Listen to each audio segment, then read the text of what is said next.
Hai, perkenalkan nama saya Putri Tia Maudia absen 31 dari kelas 9F. Di sini saya akan membacakan monolog yang berjudul Kota Tanpa Buku. Simak videonya ya. Pernahkah kau ke toko buku, perpustakaan, atau taman bacaan? Tidakkah kau merasa istimewa ketika berada di dalamnya? Di sekitarmu ada berbagai tokoh dari dunia nyata dan hayal. Tempat yang kau kunjungi dan yang belum. Informasi dan cerita masa lalu, masa kini, dan masa depan. Semua berpadu, semua berada dalam genggamanmu. Saat berada di antara buku, tidakkah kau merasa menjadi raja dan ratu? Ruang dan waktu seolah menyatu tanpa batas. Kau bisa terbang melintasi sekat negara dan melewati berbagai zaman. Kau bisa menyelam ke dalam samudra, melayang di angkasa, bercanda di aneka satwa, dan berkelana di tengah padatnya kota, dan juga di rimba raya. Kau tahu, buku adalah jendela dunia, kunci pengetahuan, dan pintu wawasan.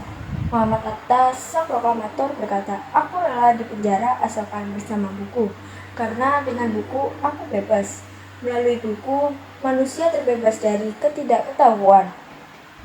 Tempat-tempat yang dipenuhi buku adalah harapan berkembangnya pengetahuan dan wawasan. Apa terjadinya jika kota tanpa buku? Pantaskah dia disebut kota? Di kota itu, mungkin kabar datang dari sumber lain, dari koran, televisi, atau internet.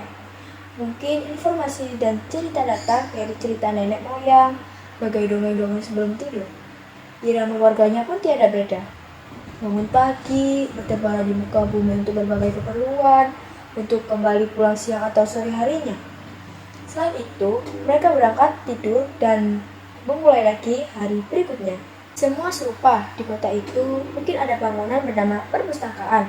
Di dalamnya buku-buku berderet dalam rak yang tak terjamah. Tiada tangan meraih dan membuka halaman demi halaman dengan sukacita.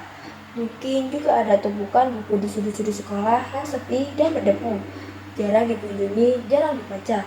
Buku-buku di sana teronggok tanpa nyawa. Bagaimana dengan kamu? Mungkin juga tinggal di tengah kota yang megah, atau di gang sempit, di desa terpencil, di desa pesisir, atau di kaki gunung.